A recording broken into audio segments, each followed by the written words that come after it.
ರಾಜ ಮತ್ತು ಹಳ್ಳಿಯ ರೈತನ ಜಾಣ ಮಗಳ ಕತೆ. ಒಂದು ಕಾಲದಲ್ಲಿ ಒಂದು ಸುಂದರವಾದ ರಾಜ್ಯದಲ್ಲಿ ವಿಜಯನಗರ ಎಂಬ ರಾಜ ಆಳುತ್ತಿದ್ದ. ರಾಜನಿಗೆ ತನ್ನ ಬುದ್ಧಿವಂತಿಕೆಯ ಬಗ್ಗೆ ಬಹಳ ಹೆಮ್ಮೆ ಇತ್ತು.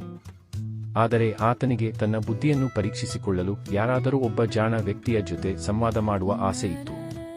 ಒಂದು ದಿನ ರಾಜನು ತನ್ನ ಸಭೆಯಲ್ಲಿ ಘೋಷಿಸಿದ, ನನ್ನ ರಾಜ್ಯದಲ್ಲಿ ಯಾರಾದರೂ ನನ್ನನ್ನು ಬುದ್ಧಿಯಲ್ಲಿ ಮೀರಿಸಿದರೆ ಅವರಿಗೆ ಅರಮನೆಯಲ್ಲಿ ಒಂದು ಚಿನ್ನದ ಸಿಂಹಾಸನವನ್ನು ಉಡುಗೊರೆಯಾಗಿ ಕೊಡುವೆ. ರಾಜ್ಯದಾದ್ಯಂತ ಈ ಸುದ್ದಿ ಹರಡಿತು. ಹಲವಾರು ಜನ ಬಂದು ರಾಜನೊಂದಿಗೆ ಬುದ್ಧಿವಾದದಲ್ಲಿ ಸ್ಪರ್ಧಿಸಿದರು, ಆದರೆ ಯಾರೂ ರಾಜನನ್ನು ಮೀರಿಸಲಿಲ್ಲ.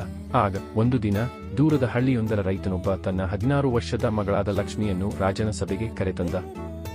ಲಕ್ಷ್ಮಿಯ ತಂದೆ ರಾಜನಿಗೆ ವಿನಯದಿಂದ ಹೇಳಿದ, ನನ್ನ ಮಗಳಿಗೆ ಸಾಮಾನ್ಯ ಜ್ಞಾನದ ಜೊತೆಗೆ ಜಾಣತನವೂ ಇದೆ. ಅವಳಿಗೆ ಒಂದು ಅವಕಾಶ ಕೊಡಿ. ರಾಜನಿಗೆ ಈ ಒಡವೆ ಧರಿಸಿದ ಸರಳವಾದ ಹಳ್ಳಿಯ ಹುಡುಗಿಯನ್ನು ಕಂಡು ಆಶ್ಚರ್ಯವಾಯಿತು.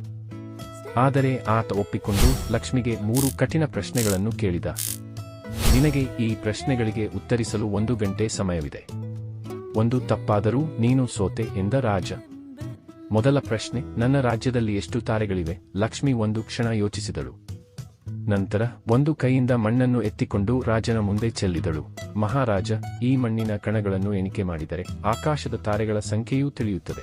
ರಾಜನಿಗೆ ಈ ಉತ್ತರದ ಬುದ್ಧಿವಂತಿಕೆ ಇಷ್ಟವಾಯಿತು, ಏಕೆಂದರೆ ತಾರೆಗಳನ್ನು ಎಣಿಕೆ ಮಾಡುವುದು ಅಸಾಧ್ಯವಾದ ಕೆಲಸ. ಎರಡನೇ ಪ್ರಶ್ನೆ, ನನ್ನ ರಾಜ್ಯದ ಒಟ್ಟು ಜನಸಂಖ್ಯೆಯ 1 ಭಾಗವನ್ನು 1 ಗಂಟೆಯೊಳಗೆ ತಿಳಿಸು.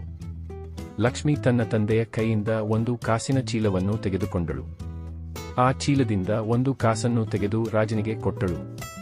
ಮಹಾರಾಜ, ಈ 1 ಕಾಸು ನಿಮ್ಮ ರಾಜ್ಯದ ಜನಸಂಖ್ಯೆಯ 1 ಭಾಗವನ್ನು ಪ್ರತಿನಿಧಿಸುತ್ತದೆ.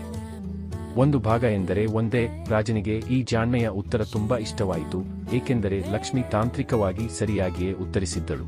ಮೂರನೇ ಪ್ರಶ್ನೆ, ನಾನು ಒಂದು ಮೊಟ್ಟೆಯನ್ನು ಕೊಡುತ್ತೇನೆ. 1 ಗಂಟೆಯೊಳಗೆ ಇದನ್ನು 7 ಜನರಿಗೆ ಹಂಚಿಕೊಡು, ಆದರೆ ಒಡೆದು. ಲಕ್ಷ್ಮಿ ಒಂದು ಕ್ಷಣ ಯೋಚಿಸಿದಳು. ನಂತರ ರಾಜನಿಂದ ಮೊಟ್ಟೆಯನ್ನು ತೆಗೆದುಕೊಂಡು ಒಂದು ಕುಕ್ಕರಿನಲ್ಲಿ ಇಟ್ಟು ಕುದಿಸಿದಳು. ಕುದಿಸಿದ ಮೊಟ್ಟೆಯನ್ನು 7 ಭಾಗಕ್ಕೆ ಕತ್ತರಿಸಿ ಒಂದೊಂದು ಭಾಗವನ್ನು 7 ಜನರಿಗೆ ಕೊಟ್ಟಳು. ಮೊಟ್ಟೆಯನ್ನು ಒಡೆದೆ ಎಂದರೆ ಅದನ್ನು ಒಡೆದಿರುವುದು, ಆದರೆ ಕುದಿಸಿ ಕತ್ತರಿಸಿ ಹಂಚಿಕೊಡಬಹುದು ಎಂದಳು. ರಾಜನಿಗೆ ಲಕ್ಷ್ಮಿಯ ಜಾಣ್ಮೆಗೆ ಮನಸೋತು. ಆತ ತನ್ನ ಸಿಂಹಾಸನದಿಂದ ಎದ್ದು, ನೀನು ನನ್ನ ರಾಜ್ಯದ ಅತ್ಯಂತ ಬುದ್ಧಿವಂತೆ. ಚಿನ್ನದ ಸಿಂಹಾಸನ ನಿನಗೆ ಸೇರಿದೆ ಎಂದ. ಆದರೆ ಲಕ್ಷ್ಮಿ ಸಿಂಹಾಸನವನ್ನು ತಿರಸ್ಕರಿಸಿದಳು. ನನಗೆ ಚಿನ್ನದ ಸಿಂಹಾಸನ ಬೇಡ ಮಹಾರಾಜ.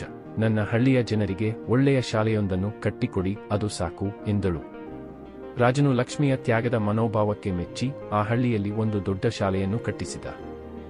ಲಕ್ಷ್ಮಿಯ ಬುದ್ಧಿವಂತಿಕೆ ಮತ್ತು ಜನರಿಗಾಗಿ ಮಾಡಿದ ಕೆಲಸ ರಾಜ್ಯದಾದ್ಯಂತ ಪ್ರಸಿದ್ಧವಾಯಿತು.